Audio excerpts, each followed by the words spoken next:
Belum genap setahun, pernikahan penyanyi dangdut Reza D.A. dan Valda Alfiana kandas di tengah jalan. Penyanyi jebolan ajang Dangdut Akademi Indosiar ini resmi bercerai dengan Valda di Pengadilan Agama Bandung, Jawa Barat sejak 14 September 2021 lalu. Reza D.A. yang baru saja merilis single Lautan Dusta ini mengungkapkan bahwa dirinya berusaha untuk mempertahankan mahligai pernikahannya. Namun, dari pihak keluarga wanita menganggapnya seperti mainan. Seperti apa curhatan Reza D.A. tentang perceraiannya? Berikut pengakuannya. Ya. Kalau untuk mempertahankan, saya sudah mempertahankan. Kan tadi saya bilang sama Mbak Telni bahwa sebenarnya untuk saya memulangkan dia atau saya hampir menceraikan dia itu sebenarnya di bulan Maret itu saya sudah ada keinginan untuk melakukan itu. Cuman saya karena anjuran orang-orang terdekat saya diminta untuk sabar, untuk lebih menjalani lagi, untuk mendalami lagi seperti apa. Cuman memang ujung-ujungnya memang nggak bisa gitu. Jadi saya tidak bisa atau tidak mungkin mempertahankan sesuatu yang buruk gitu. Jadi kalau hasilnya memang nanti ke depannya juga akan seperti ini, ya mending lebih baik saya selesaikan gitu. Jadi istilahnya saya mendapatkan sinyal lebih awal gitu. Sinyal lebih awal bahwa ke depannya akan tidak baik. Jadi ya siapa sih yang nggak mau mempertahankan gitu loh. Nggak ada satupun di dunia ini mungkin orang yang kalau pernikahannya diterpa segala macam, diterpa ini diterpa itu, pasti yang terjadi adalah mereka akan saling berusaha untuk mempertahankan.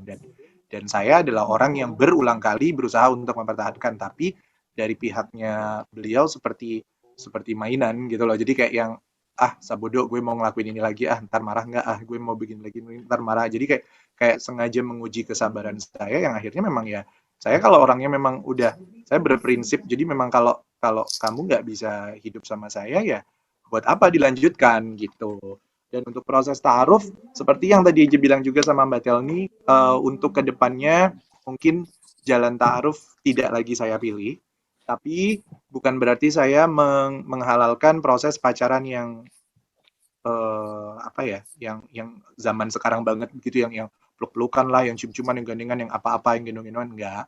Jadi tetap dengan peraturan-peraturan norma agama ya. Jadi mungkin kalau kalau nanti Eja udah ada calon lagi, dia harus harus mau tidak mau ikut sekali atau dua kali lihat pekerjaan Reza seperti apa, di backstage seperti apa, saat Reza bertugas seperti apa, saat off air seperti apa, saat di rumah seperti apa, saat sama keluarga, sama temen gimana. Jadi supaya dia tahu bahwa suaminya adalah seorang pekerja seni yang bekerja sesuai dengan skenario orang, ya kan, yang harus begini, yang harus begitu, yang nggak boleh begini, nggak boleh begitu. Jadi dia harus mau. Dan saya paling enggak nanti kalau kalau sudah ada calon lagi, kalau kita mau pergi-pergi, dia harus bawa entah ibunya, atau kalau dia punya kakak atau adik ya dibawa, pokoknya buat jaga. Dan saya pun pasti tidak akan pergi sendirian karena saya punya asisten, saya punya adik, saya ada manajer saya yang selalu ikut kemana-mana gitu. Oke, terima kasih Kak Eja untuk jawabannya. Sama. Ini ada pertanyaan lagi nih. Biasanya kan orang kalau ada masalah pelariannya ke bikin lagu untuk musisi. Nah, Eja kemarin pas ada masalah curhat atau pelariannya ngapain? Kalau saya kemarin pelariannya kerja ya.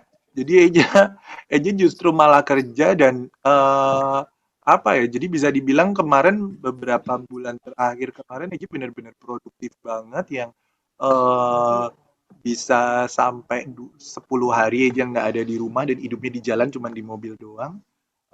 Kemudian selama proses saya menjalani perceraian di persidangan pun saya tetap menjadi juri, saya tetap menjadi juri lidah. Jadi nggak ada pelarian yang maksudnya pengen sih sebenarnya waktu itu bikin lagu atau apa ya gitu, karya atau apa gitu. Cuman maksudnya nggak klik aja, nggak pengen aja gitu. Kok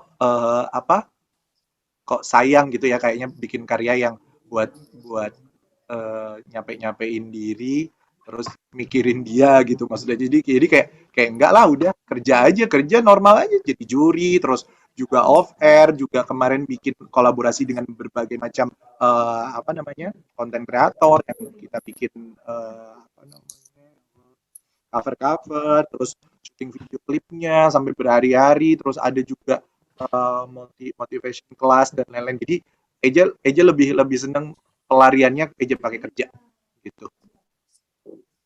Jadi kalau untuk momentumnya dan segala macamnya kita memang secara apa namanya manajemen kemarin kita Tadi kan udah jawab, Bang. udah ngobrolin gitu ya. Jadi prosesnya Eja sendiri itu kan kelar. Jadi kita tuh gini loh, setiap artis itu kan punya table untuk rilis single masing-masing. Jadi memang untuk table rilisnya Eja itu jatuhnya kemarin memang di tanggal 9 gitu loh. Sebenarnya Eja untuk apa namanya untuk pressconnya sendiri atau untuk ngumumin dan lain-lainnya itu Eja pengennya waktu itu udah jauh-jauh hari waktu dekat-dekat di tanggal 14. Jadi kan surat itu keluarnya tanggal 14 September. Jadi tadinya maunya sekalian di sana, cuman momennya kita membangun momennya supaya pas dan dibilang kayak ini cerita. Jadi kayak Eja nggak perlu ngomong deh, nggak perlu banyak ngomong, lu dengerin lagu gue aja lu udah tahu bakalan ceritanya bagaimana gitu loh. Jadi karena lagu ini memang benar-benar kayak ya udah kisahnya Eja ditumpahkan di lagu itu. Jadi saat presscon ya udah lu nggak usah banyak tanya, lu lihat aja video klipnya, liriknya seperti apa, ya itu isinya gitu. Oke, ini ada pertanyaan terakhir sebelum kita menutup sesi interview dengan media aja. Dalam situasi pandemi yang belum benar-benar berlalu, apa sih strateginya Kak Eja nih agar singlenya sukses meledak diterima penggemar dangdut? Kalau dibilang kadar sukses meledak itu kan bukan berarti hanya viral, trending dan lain-lain kan. Jadi menurut Eja pribadi untuk strategi-strategi seperti itu kita udah harus mulai pikirkan media gitu loh. Jadi Eja sih untuk yang kalau dibilang momen-momen dulu ya zaman ngeluarin single tuh kan bisa keliling kemana, nyanyi kemana.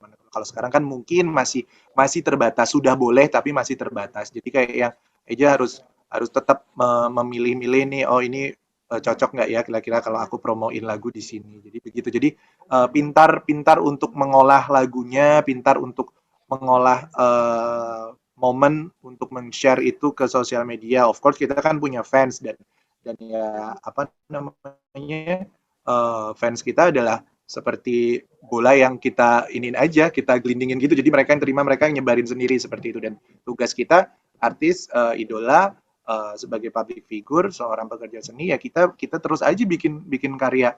Kita bikin lagi yang satu responnya begini, berarti yang satu bikin lagi seperti ini. Nanti kurang begini, bikin lagi seperti ini. Jadi lebih produktif sih. Jangan mengatasnamakan pandemi, akhirnya kita jadi nggak produktif. Malah alhasil kita tidak punya apa-apa, kita nggak punya karya apa-apa, dan mati ditelan pandemi.